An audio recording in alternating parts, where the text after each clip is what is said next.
बिहार की शताब्दी का पर्व मनाया जा रहा है और उस उत्सव पर मंच पर विराजमान श्री डॉक्टर महादेव झा जी, श्री राजकिशोर झा, श्री महेंद्र झा, श्री किशोर कुणाल और हमारे यहाँ के लोकप्रिय सांसद डॉक्टर किरीट भाई सोलंकी,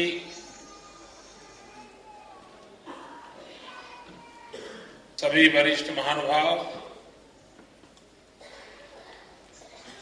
मुझे डॉक्टर महादेव झा बता रहे थे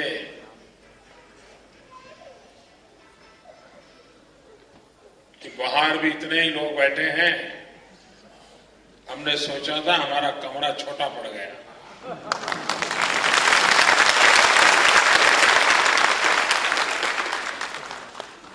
अब चिंता मत कीजिए, गुजरात का दिल इतना बड़ा है आपके लिए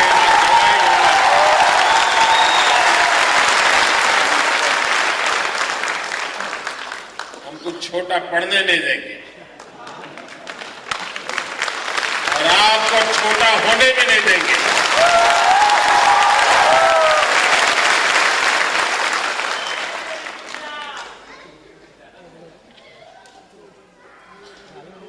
मित्रों, हम बचपन से राष्ट्रीय स्वयंसेवक संघ के कार्यकर्ता रहे। आरएसएस में भिन्न भिन्न प्रकार के कैंप हुआ करते हैं। एक बार हमारा कैंप था नागपुर में महीने भर का। वहां एक नौजवान से हमारा परिचय हुआ। फिर जब भी मौका मिले तो गप्पे मारने का समय मिले तो मैं उसको बुला लेता था, उससे बातें करता था। 8-10 दिन के बाद उन्होंने पूछा कि आप मुझे बुलाते हैं, मेरे से बातें करते हैं, मैं तो बहुत छोटा हूं, मेरी बातों में क्या आपको मजा आता है? क्या मुझे बार बार आप बोलने के लिए उकसाते रहते हो?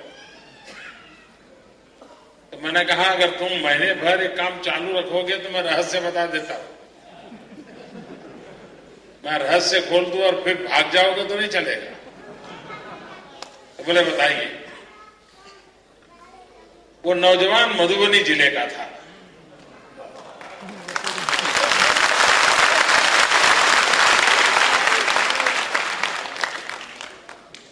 और मैंने अपने जीवन में इतनी मधुर भाषा पहले कभी सुनी नहीं।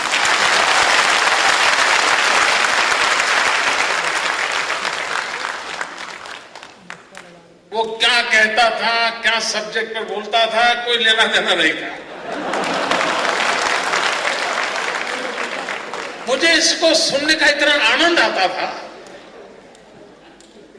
इतनी प्यारी, इतनी मधुर भाषा, और उसके कारण बहुत स्वाभाविक था कि मेरे मन पर एक अच्छे संस्कार हुए।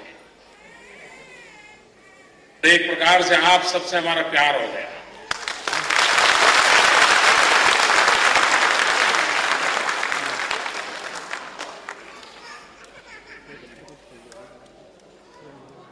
जो मूल बिहार के हैं लेकिन कार्य हेतु जिनका गुजरात आना हुआ और जिस क्षेत्र में उन्होंने अपना पदार्पण किया उसमें अनेक नई ऊंचाइयों को प्राप्त किया, ऐसे महानुभावों का सम्मान करने का मुझे अवसर मिला।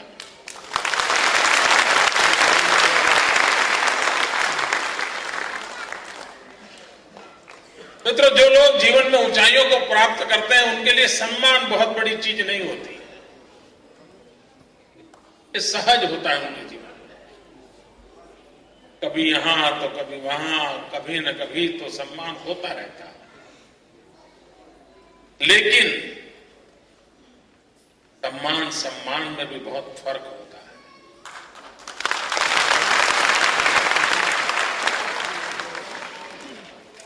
जनरल करियप्पा के जीवन की एक घटना मैं सुनाना चाहता हूं। जनरल करियप्पा का दुनिया में बहुत बड़ा नाम था।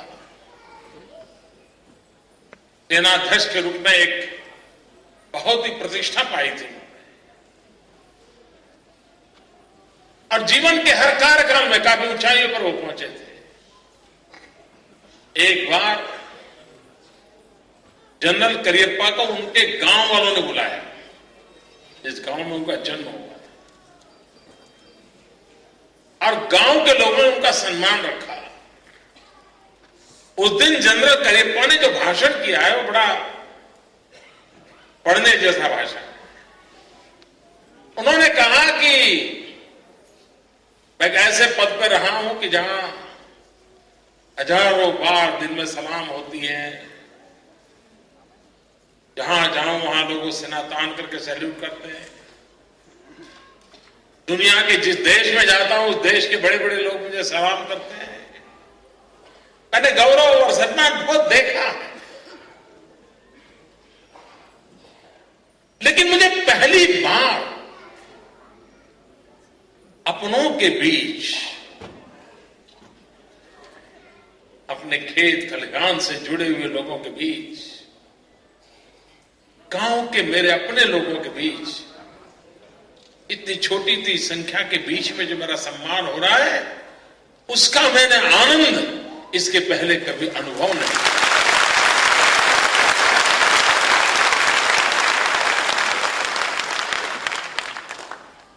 मैं तो राष्ट्रपति भवन में मिले हुए पदक का आनंद और अपनों के बीच मिले हुए सम्मान का आनंद बहुत अलग होता है।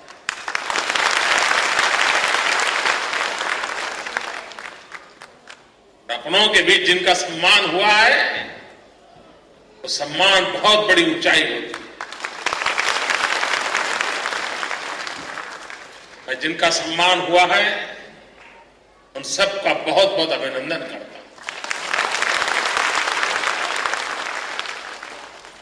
बिहार शताब्दी वर्ष की शुरुआत गुजरात में सूरत में सबसे पहले कार्यक्रम हुआ।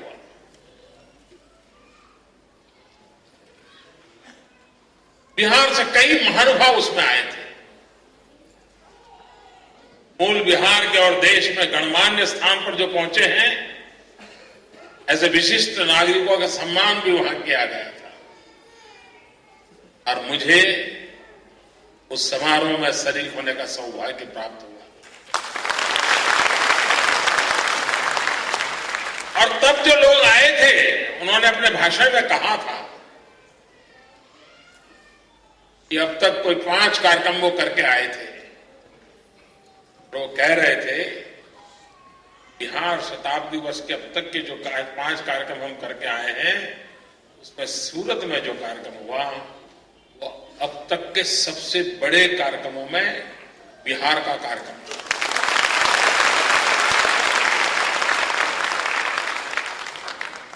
एक समय था कि कलकत्ता में सबसे ज्यादा जनसंख्या बिहार की होती थी। मूल बंगाल के बाद अगर वहां बाहर से आए हुए लोगों की सबसे बड़ी तादाद में संख्या कहीं हो तो कलकत्ता में बिहार की थी। मुझे लगता है शायद सूरत ने वो रिकॉर्ड तोड़ दिया।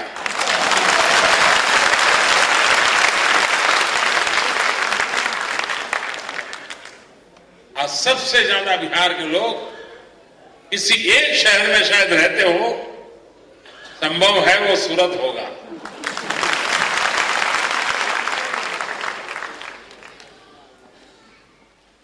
भाई बहनों, गुजरात और बिहार का एक विशिष्ट नाता रहा है।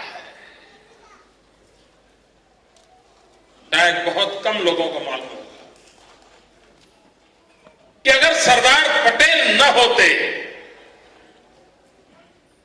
क्या राजेंद्र बाबू इस देश के राष्ट्रपति बन पाते?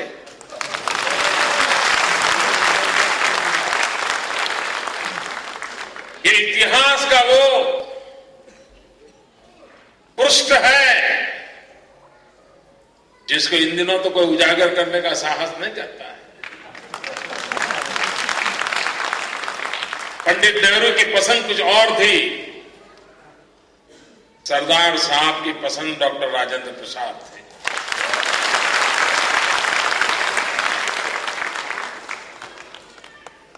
और सरदार साहब की खासियत थी चीजों को कैसे करवा लेना।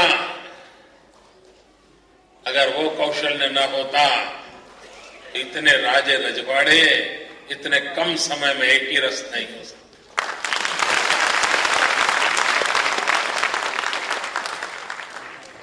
जिन लोगों ने राजेंद्र बाबू की जीवनी पढ़ी हुई, उन्हें पता होगा इसकी प्रस्तावना सरदार वल्लभ भाई पटेल ने लिखी।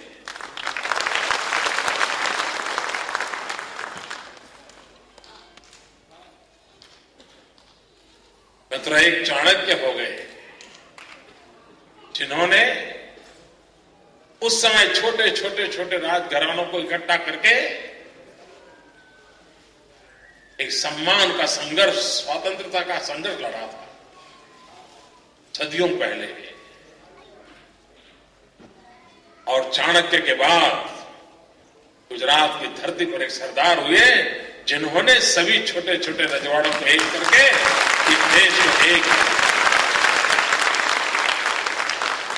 को एक करने का काम कभी चाणक्य ने किया था, जिसका जन्म बिहार की धरती पर हुआ था, और दूसरे सरदार ने किया था जिसका जन्म गुजरात की धरती पर।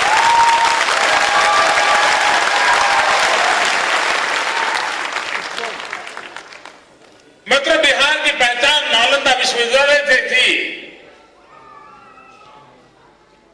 आज भी शिक्षा की ऊंचाइयों को देखा जाए तो दो नाम सदियों पहले के प्रमुख रूप से आते हैं।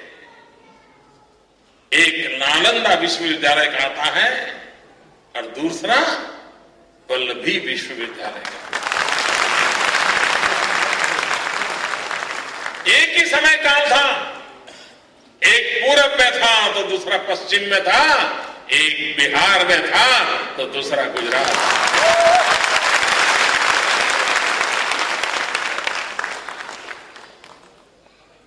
महात्मा गांधी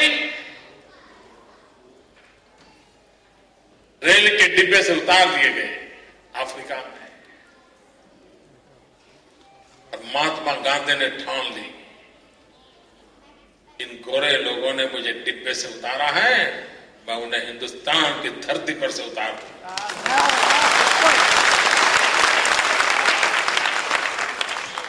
तो भारत लौटे, लेकिन उनकी पहली प्रेजेंस आजादी के आंदोलन की उनकी शैली, आजादी की तरफ देखने का उनका दृष्टिकोण, उनकी कार्यशैली महात्मा गांधी को देश ने पहली बार पहचाना बिहार के चंपारण की धरती पर पहचाना। वो चंपारण का सत्याग्रह था जिसने अंग्रेजों को सोचने के लिए मजबूर किया, ये क्या हो रहा है, समझ नहीं आ रहा था। कोई लाठी चलाए, गोली चलाए तो रास्ता सूझता है, लेकिन वो आके खड़ा हो जाए, मारिए जितना मारना मैं खड़ा हूं, तो कोई क्या करे।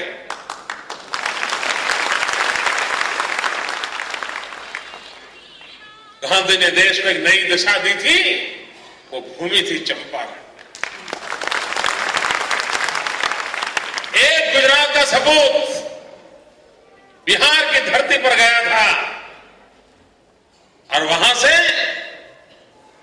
स्वराज्य के लिए एक आंदोलन की ज्योत प्रकट की थी।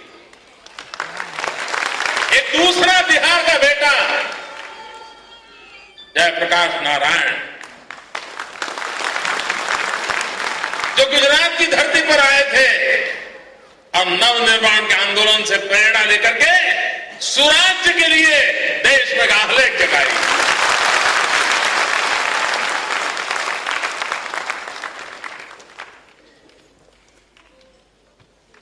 एक सरदार पटेल थे जिन्होंने बिहार के राजेंद्र बाबू को राष्ट्रपति बनवाया था, और एक बिहार के जयप्रकाश जी थे जिन्होंने गुजरात के मुरारजी भाई को प्रधानमंत्री बनाया।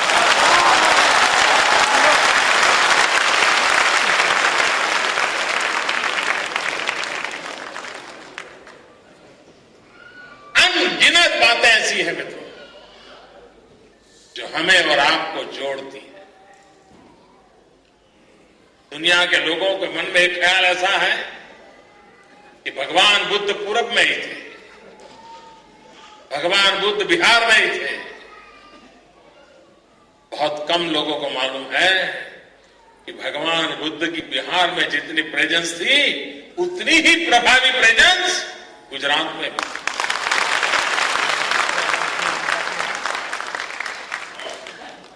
और हम तो उन भाग्यवान लोगों में हैं जिनको एक्सकेवेशन के दरमियान खुदाई के समय पुरातत्व विभाग को वो सोने की डिबिया मिली और पाया कि भगवान बुद्ध के अस्थि हमें मिले। किसी के पास नहीं है। हाथ लगाकर भगवान के बुद्ध के अस्थि का दर्शन कर पाए, ये संपत्ति आज गुजरात के पास है। और हमारा सपना भी ऐसा ही है। हम भी भगवान बुद्ध का भव्य मंदिर यहां बनाना चाहते हैं।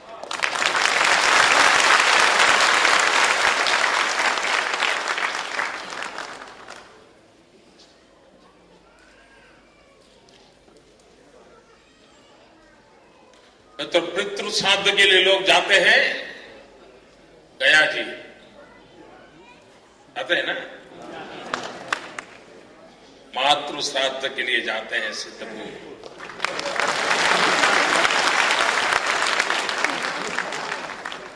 आप देखिए नाता कितना अजब है, कितना जोड़ता है हमें।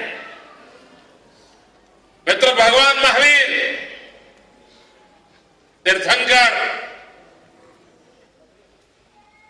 उसका सबसे ज्यादा प्रभाव अगर किसी क्षेत्र में है तो आज भी गुजरात की धरती पर।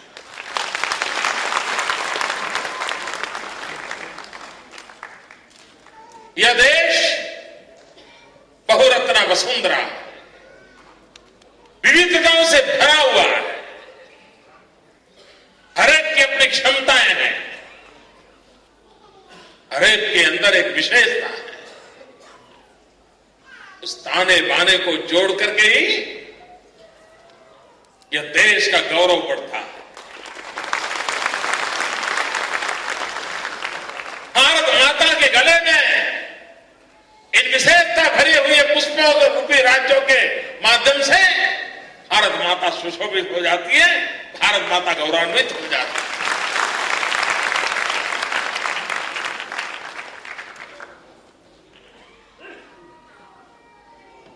तो हमारी भूमिका रही है सबका साथ, सबका विकास।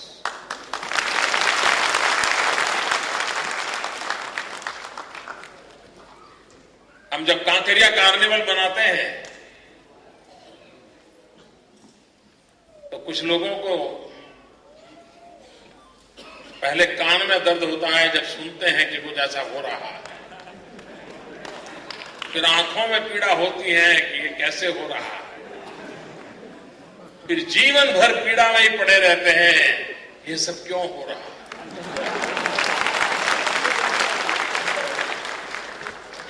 लेकिन जो आलोचना करने वाले लोग हैं, हर चीज में राजनीति की देखने का प्रयास करने वाले लोग हैं, उनको इस बात का अंदाज नहीं है कि अहमदाबाद म्युनिसिपल कॉर्पोरेशन जब कांकरिया कार्निवल करते हैं तो एक दिवस भारत एकता दिवस उसमें मनाया जाता है और अहमदाबाद में बसने वाले सभी राज्यों को अपने अपनी वेशभूषा में उनको निमंत्रित किया जाता है और कांकरिया के किनारे पर एक लघु हिंदुस्तान का निर्माण करके भारत की एकता की अनुभूति की जाती है।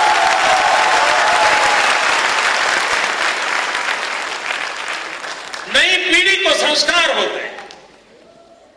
मुझे स्मरण है हमारे यहां केरल के यहां चीफ जस्टिस के रूप में केरल के एक महान वो थे, तो हमने आग्रह किया कि हमारा कांकरिया में ऐसा कार्यक्रम होता है, आप आइए। तो उनका मैं आऊंगा लेकिन मैं केरल के अंदर बैठूंगा। जरूर बैठिए। तो जहां केरल का कार्यक्रम चल रहा था वहां जाके बैठे। तो बाद में मुझे बता रहे थे, बोले मोदी जी एक बढ़िया आपने काम किया। मैंने कहा कैसे?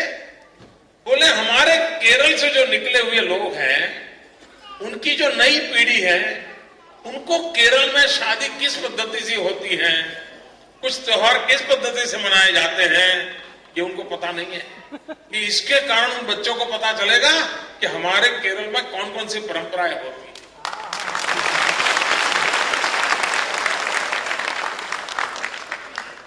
आप बिहार से आए हो, गुजरात में रहते हो, आप 100% गुजराती हो चुके हो, तो भी हमारी कोशिश है कि आपके पूर्वजों को न भूले, आपकी परंपराओं को न भूले, आपके आचार व्यवहार को न भूले। यही तो हमारी विशेषता है, यही तो हमारी समृद्धि है। और ये एक राज्य ऐसा है कि जो आपकी परंपराओं को पनपाने के लिए प्रयास करता रहता है।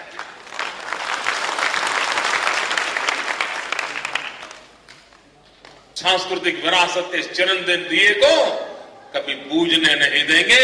हम अपने पसीने खून से उसके अंदर दिया जलाने के लिए जो कुछ भी देना पड़े देते रहेंगे। ये हमारी परंपरा है।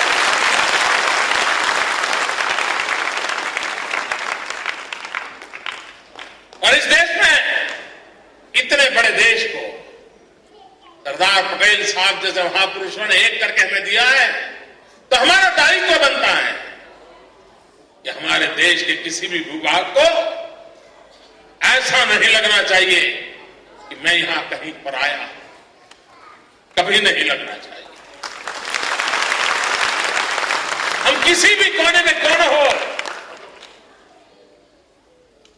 हर भूमि हमें अपनी लगनी चाहिए, हर लोग हमें अपने लगने चाहिए, और तब जाकर के जीवन चलता है। ना जीवन चल नहीं सकता। इस प्रकार के समारोह से इस प्रकार के संस्कार होते हैं, इस प्रकार की भावना प्रबल होती है, और उसको प्रबल करने का प्रयास करना चाहिए। मित्रों, आज विकास की यात्रा में भी दुनिया के सब देश समान रूप से नहीं है। दुनिया के कुछ देश है बहुत समृद्ध हैं, दुनिया के कुछ देश है बहुत पिछड़े हैं, दुनिया के कुछ देश हैं जो समृद्धि की ओर जाने की कोशिश कर रहे हैं, दुनिया के कुछ देश हैं जो अपनी कठिनाइयों से मुक्ति पाने के लिए छटपटा रहे हैं। सारी दुनिया में है। ग्लोबल इकोनॉमी का जमाना क्या कह रहा है? आखिरकार ग्लोबल इकोनॉमी यही कह रही है, अगर आगे बढ़ना है तो किसी के पास एक ताकत होगी, दूसरे के पास दूसरी ताकत होगी, दोनों को मिलाओगे तो एक नई शक्ति के रूप में उभरोगे।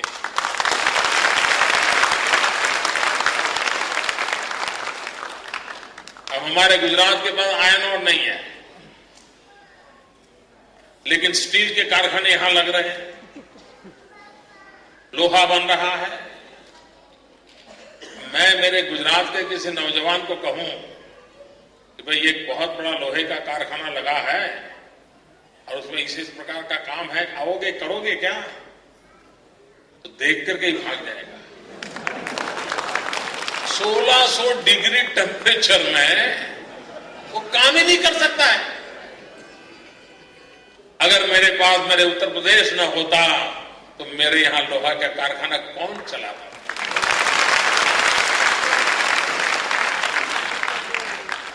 हर एक का अपना एक सामर्थ्य होता है।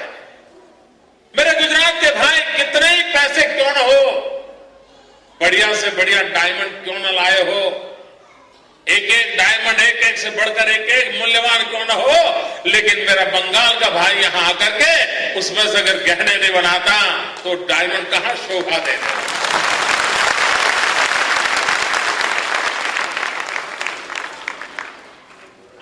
मैं तो कभी कभी सोच रहा हूं कि बिहार के नौजवान न होते तो हम टीवी पर दिखाई कैसे देते।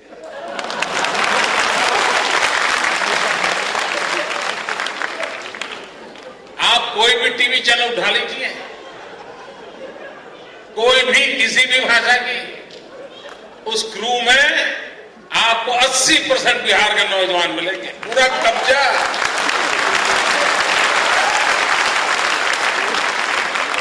सभी टीवी चैनलों पर उनका कब्जा है।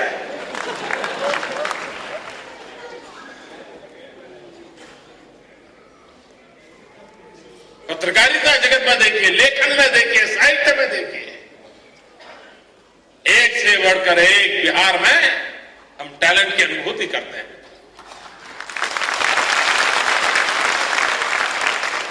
इतनी बुद्धि संपदा है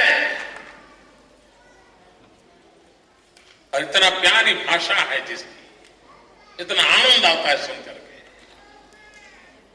और अब तो मुझे खुशी है, पूरा बिहार जो मनोरंजन प्राप्त करता है भोजपुरी फिल्मों से, वो ज्यादातर फिल्में मेरे गुजरात में बनती हैं।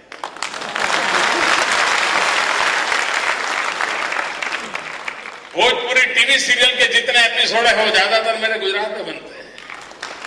और अब तक तो उनके जो साथी कलाकार होते हैं, मेन कलाकार के सिवाय, वो ज्यादातर हमारे बच्चे रोल कर लेते हैं।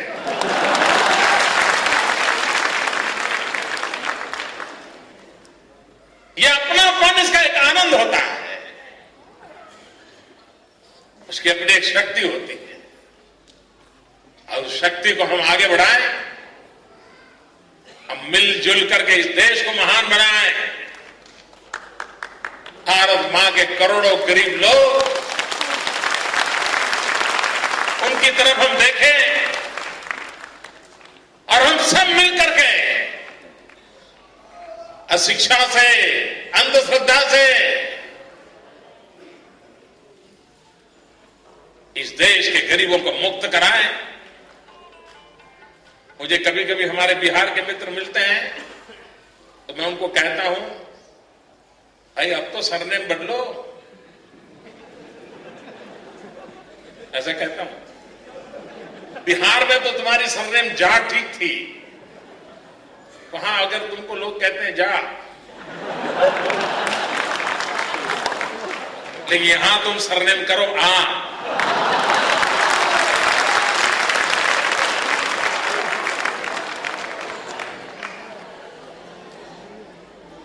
अब मेरे यहां तो बदल जाओ, हमें मंजूर नहीं आपको जा कहना। हम कतई गलती से नहीं कहेंगे जा, नहीं कह सकते, हम कहेंगे आ। गुजरात आपका है।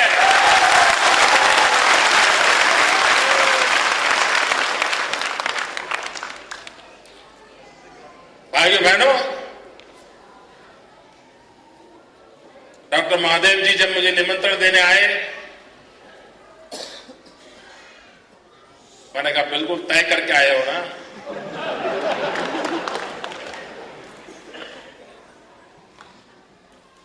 बड़े संकोची स्वभाव के हैं, 10 शब्द बोलने हो तो 6 बोलते हैं।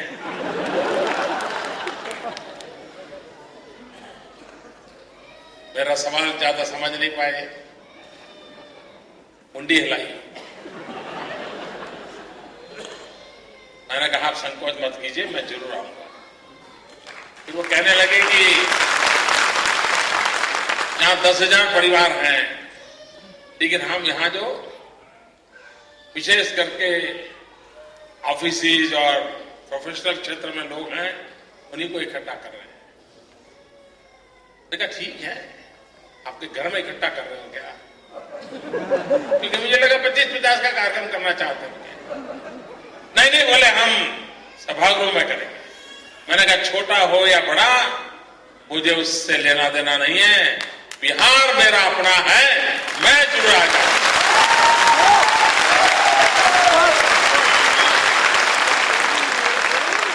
आज भव्य सोमनाथ आप देखते हैं, कि भव्य सोमनाथ जब देखते हैं तो राजेंद्र बाबू ने उसका शिलान्यास किया था, वो बात हमें याद आ।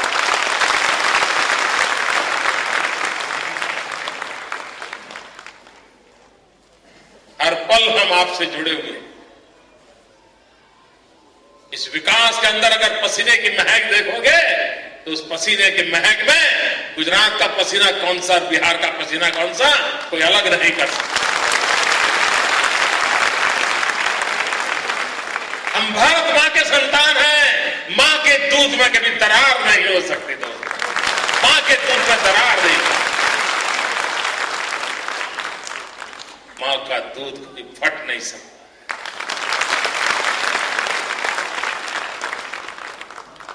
लेकिन एक शर्त होती है, हम मां भारती को न भूलें। अगर मां भारती को हम याद रखेंगे तो अपनापन अपने आप बढ़ता चला जाएगा। हम सबको जोड़ने का सामर्थ्य अपनी मां भारती में है। उस मां भारती के पुजारी बनकर के हम इस देश के लिए कुछ करें। इसी एक संकल्प के साथ फिर एक बार बिहार शताब्दी वर्ष पर मैं बिहार के सभी भाइयों को और बिहार में रह रहे सभी भाइयों को बहुत बहुत शुभकामनाएं देता हूं।